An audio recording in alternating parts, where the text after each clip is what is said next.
Olá, sejam todos muito bem-vindos ao canal do CEL, nosso Centro Espírita Luz da Esperança de São Francisco de Assis.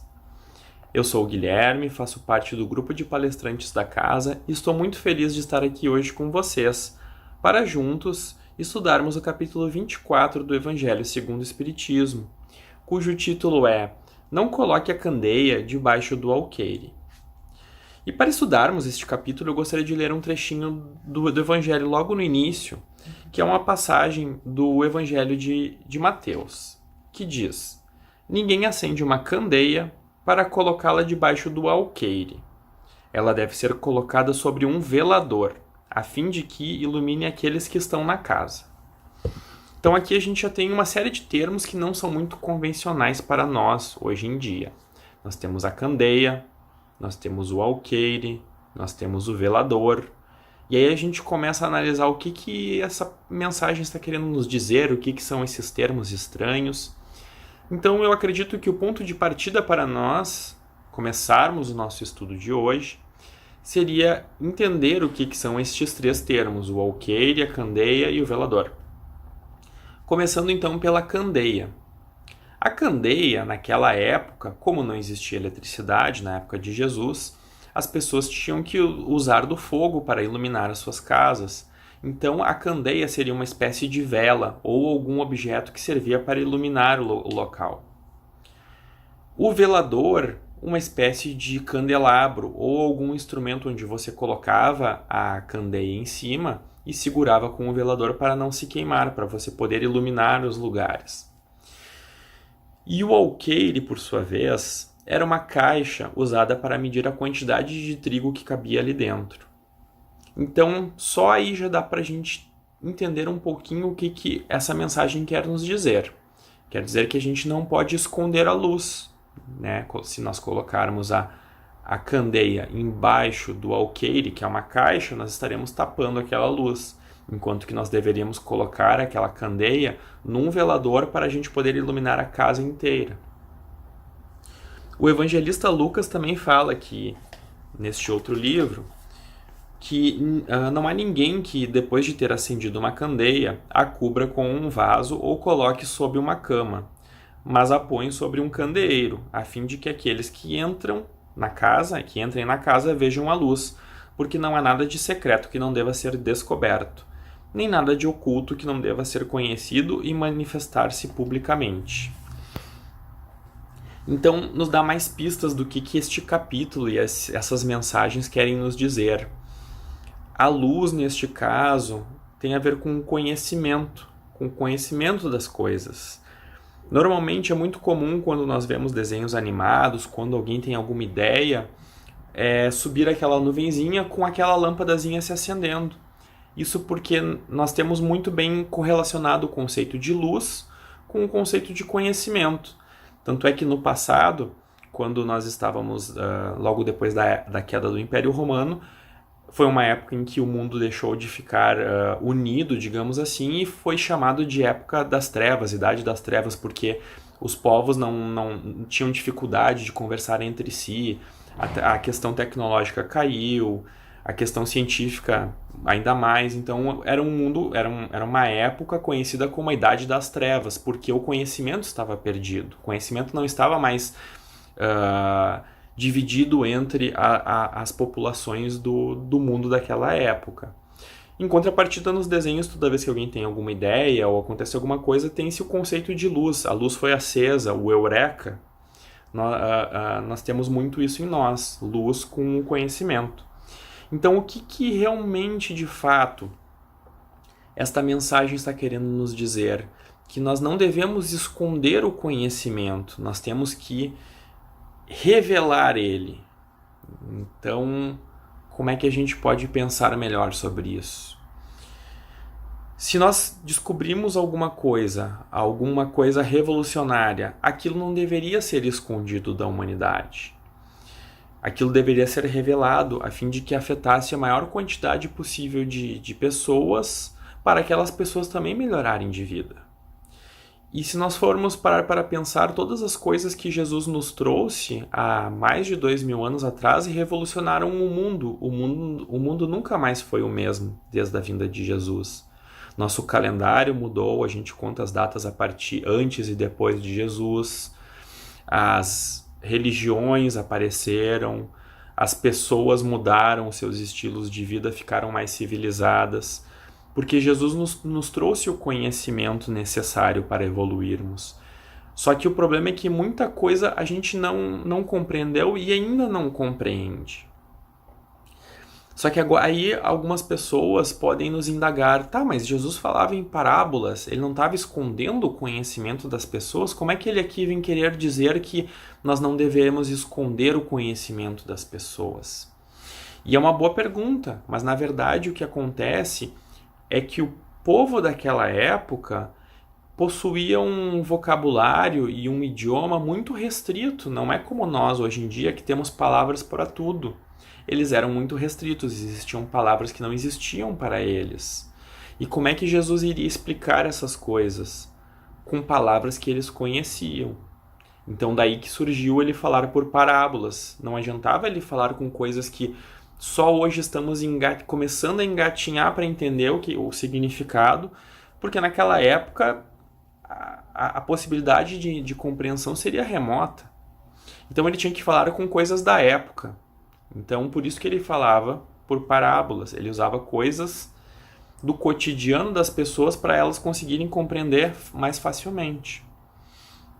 Então, daí que surgiram os termos que ele usou ali de candeia, de velador, de alqueire, para as pessoas entenderem que as coisas que elas estavam conhecendo, elas não deveriam guardar para si, sim dividir com o resto da humanidade.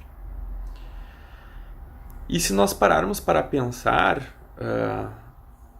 a gente não progride se não for em conjunto.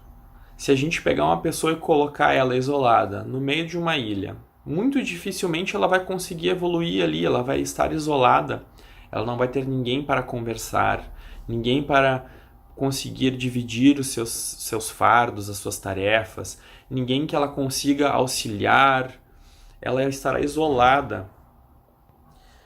E da mesma forma, se nós possuirmos o conhecimento e guardarmos para nós vamos estar sendo egoístas.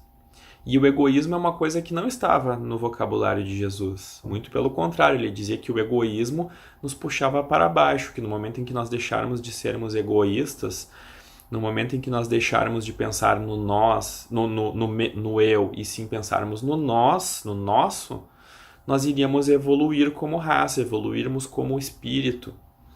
E o fato de guardarmos para nós o conhecimento, para mim, o conhecimento não dividir com meu irmão, eu estou sendo egoísta. Não estou seguindo o amor e a caridade pregada pelo nosso mestre.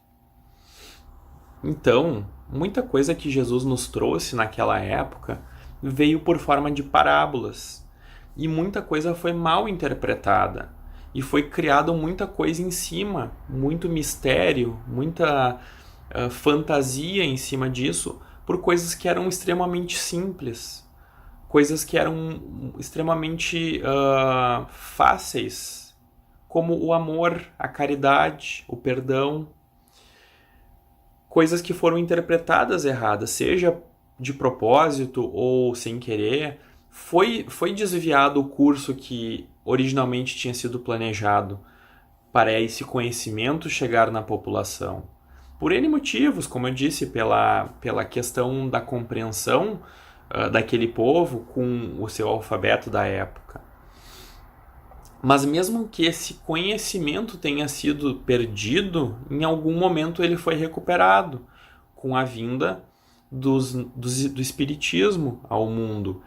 Toda aquela coisa todo aquele conhecimento que tinha sido trazido por Jesus, que não foi compreendido, foi retornado para nós com a vinda do Espiritismo, com Kardec. Tudo aquilo foi esmiuçado para nós, mastigado para nós com outras palavras, e também levando o fato de que nós evoluímos como civilização de 2000 anos para cá, nosso vocabulário aumentou, o nosso alfabeto ficou mais robusto, e a gente conseguiu compreender melhor algumas coisas que tinham sido trazidas lá atrás para nós. Também Kardec era muito científico, então ele conseguiu aplicar uma série de métodos utilizados na ciência para tentar codificar da maneira mais exata possível o espiritismo. Então tudo isso contribuiu para que esta candeia tenha sido colocada em um velador, enquanto que ela estava ali até então debaixo de um alqueire. E o que a gente pode tirar então de importante para nós?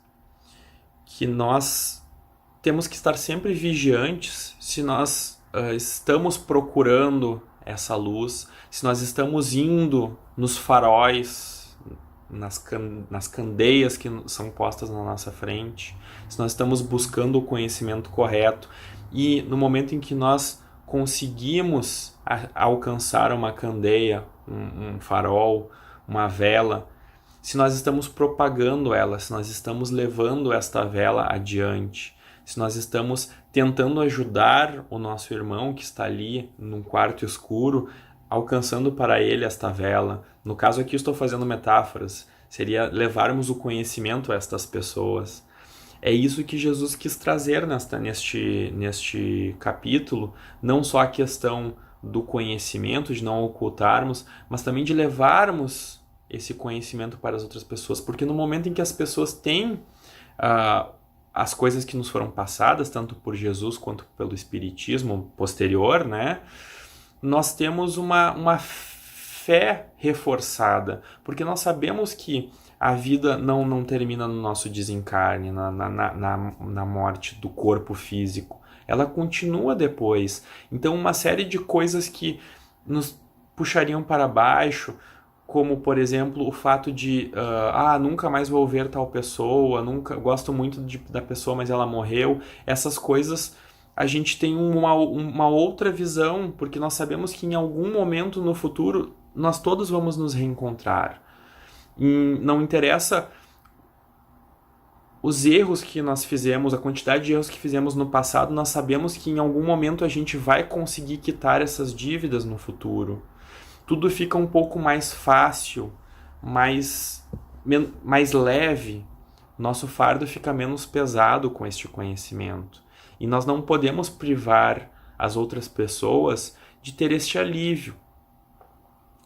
Então, agora que a gente conseguiu esmiuçar bem este capítulo, a gente conseguiu entender o que estava por trás desta mensagem que em um primeiro momento pode parecer uma coisa banal do cotidiano, mas a gente viu que ali existia uma metáfora e que por baixo dos panos a gente tinha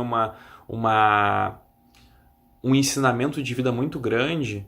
A gente sabe que a gente deve propagar tudo que a gente conhece para os outros, ajudar as pessoas a melhorar de vida, a melhorar o estado emocional, o estado espiritual das pessoas.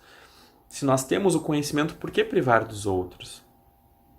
Então, o meu convite para todo mundo que assistiu a palestra, inclusive para mim, que estou fazendo a palestra, é que nós busquemos todos os dias levar as milhares de candeias que nós temos aqui dentro, no nosso coração, para todos os nossos irmãos à nossa volta.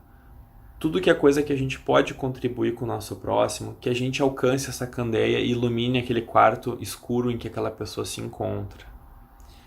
Meu muito obrigado a todos, que todos tenham uma excelente semana e até a próxima palestra. Muito obrigado.